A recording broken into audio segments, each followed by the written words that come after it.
안녕하세요. 저희는 TT라는 사업에 대해서 소개해 드리겠습니다. 먼저 창업 사업 개요와 그 다음 사업 아이템의 내용, 마지막으로 사업화 추진 계획에 대해서 발표하겠습니다. 먼저 창업 사업 개요에서 사업 개념에 대해서 설명해 드리겠습니다. 저희는 모든 사람들이 정보를 주고받는 여행을 만들자라는 사명으로 어플리케이션을 기반으로 하였고, 목적은 전 세계 사람들의 개별화된 여행 계획을 쉽게 세워 여행을 하며 최대의 만족을 느낄 수 있게 하는 것을 목적으로 하였습니다. 운영 방식은 패키지 형식, 그 다음에 해시태그 이용, 플랫폼 제공, 국적에 상관없이 후기 남기기, 채택 제도 등이 있습니다. 이윤 창출은 사람들에게 플랫폼을 제공하고 광고를 도입해 마케팅 효과를 내어서 할 것입니다. 다음으로 사업 목적과 기대 효과에 대해서 말씀드리겠습니다. 저희의 사업 목적은 삶의 질을 향상시키자인데, 이 일을 통해 기대할 수 있는 효과는 정보 제공, 광고 수입을 통한 이윤 창출, 무료로 현지인의 정보를 얻을 수 있고 개별화된 여행 계획을 세워 삶의 질을 향상시킬 수 있습니다. 사업 아이템의 내용 중 아이템 특성은 여행지에 관한 개별화된 정보를 제공하여 개개인의 일정에 맞추어서 여행 계획을 세울 수 있고, 소비자의 삶의 질을 향상을 목적으로 하는 사업이라는 점입니다. 여행을 통해 사람들의 삶의 여유를 되찾고 이로 인해 궁극적으로 사람들의 삶의 질이 향상되는 것을 목적으로 합니다. 사업 아이템의 내용에서 국내 현황을 살펴보겠습니다. 지금 현재 자유여행 패키지 현황은 개별화된 정보 검색에 어려움이 있고 장시간의 검색으로 인한 불편함을 겪고 있습니다. 아래 보이는 사진 캡처본이 현재 검색 엔진을 이용해서 찾은 정보이고, 이를 저희 TT에서는 현지인과의 연결이나 해시태그를 이용한 검색 기능 등을 통해 개별적으로 필요한 정보를 소비자들에게 제공해 기존 검색 엔진을 통한 여행지 정보 검색의 한계를 극복할 예정입니다. 자금 조달 계획에 대해서 말씀드리겠습니다.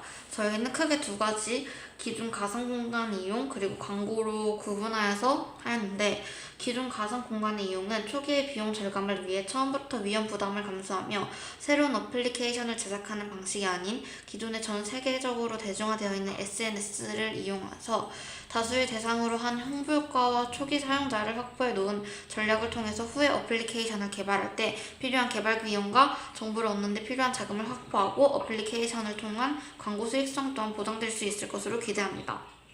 광고는 어플리케이션을 활성화되면 자유투어 같은 자유여행 패키지 등을 포함한 관광에 관련된 상품들을 주제로 하는 회사나 지역의 계약을 맺어 어플 내 광고로 수익을 얻을 것입니다. 어플 내 상단에 광고 지면을 만들고 각각의 광고비를 책정하여 광고주를 직접 모으는 방법으로 진행할 것이고, 예를 들어 월 기준 100만원짜리 광고 지면 3개와 10만원짜리 10개를 만들게 되면 최대 기대 광고 수익을 월 400만원이 됩니다. 또한 노출지면 타겟 광고주, 앱 이용률, 광고 반응률 등을 고려할 것입니다.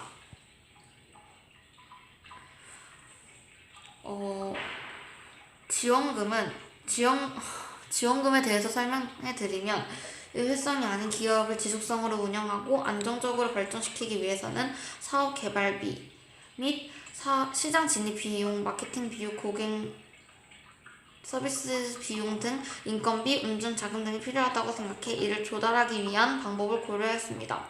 초반 사업 개발비, 인건비, 운전 자금은 KS 비자와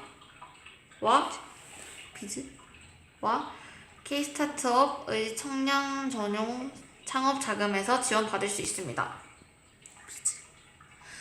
KS 비즈는 대표자가 창업기업 지원 자금의 지원 조건인 중소기업창업지원법 시행령 제2조 및 제3조 규정에 의한 사업 개시일로부터 7년 미만인 중소기업 및 창업을 준비 중인 자에 해당함으로써 초반 사업 개발비, 인건비, 운전 자금의 운용 가능한 비용을 지원받을 수 있을 것이라고 기대하고, K스타트업은 청년 전용 창업 자금의 지원 조건의 대표자가 만 39세 이하로 사업 개시로부터 3년 미만인 중소기업 및 창업을 준비 중인 자아에 해당하므로 K-스타트업의 청년 전용 창업 자금을 사업 개발비, 운영비, 인건비 등으로 지원받을 수 있을 것으로 기대합니다.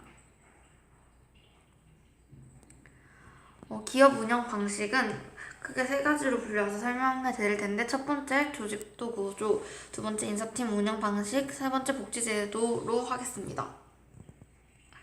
먼저 조직도 구조를 살펴보면 제일 위에 사장이 있고 그 다음에 스태프와 운영부, 정보관리부, 홍보부, 총무부로 나뉩니다. 이 각각의 부서에서 프로젝트라는 부서를 하나 융합해서 하나를 또 만들고, 운영부에서는 홈페이지와 앱 개발 업데이트 관리를 하고, 정보관리부에서는 내부 채택 제도 정보, 사용자 관리, 가맹 관리 등을 합니다. 홍보부에서는 초기 홍보, 온라인 및 오프라인 광고 기획, 마케팅 방향 설정 등을 하고, 총무부에서는 이익 관리 및 회계, 광고 섭외 등의 일을 합니다. 그리고 프로젝트에서는 이익 창출을 위한 패키지, 외부 기회 진행 시 프로젝트를 실행하기 위해서 조직되어 있습니다. 기업 운영 방식에 대해서 설명해 드리면, 저희 기업은 개발부, 운영부를 한 묶음으로, 그리고 홍보부, 그 다음에 총무부로 나뉘어져 있는데, 개발부와 운영부에서는 프로그래밍 권력자 우대, 5시간씩 교대 근무, 재택근무 가능, 그리고 만 20세부터 지원 가능하고 총 4명을 뽑고 있습니다. 서류 심사와 그 다음 면접 순서대로 진행한 다음에 채용을 할 예정이고요. 홍보부에서는 컴퓨터 활용 능력 우수자를 우대로 뽑고 있고, 하루 8시간씩 근무하고 만 20세부터 지원 가능하고 총 3명을 뽑고 있습니다. 이 역시 서류 심사와 면접을 진행한 다음에 채용할 것입니다. 총무부에서는 회계학 전공 또는 경제학 전공자를 우선적으로 뽑을 것이고, 하루 8시간 근무할 거고, 만 20세부터 지원 가능하시고 총 3명을 뽑을 것입니다. 마찬가지로 서류 심사, 면접, 채용 순서대로 진행될 것입니다. 개발부와 홍보부에서는 사용자 수 증가에 따른 성과금을 지급할 것이고, 운영부에서는 광고 수 증가에 따른 성과금 지급, 총무부에서는 행사 진행, 예산 관리는 공통으로 진행할 것입니다. 프로젝트는 각각의 프로젝트, 패키지 판매 개수에 따른 성과급을 지급할 것이고, 전체 조직의 목표가 달성되면 여행 계획 세운 것을 회사 예산을 이용해 휴가를 보낼 것입니다. 감사합니다.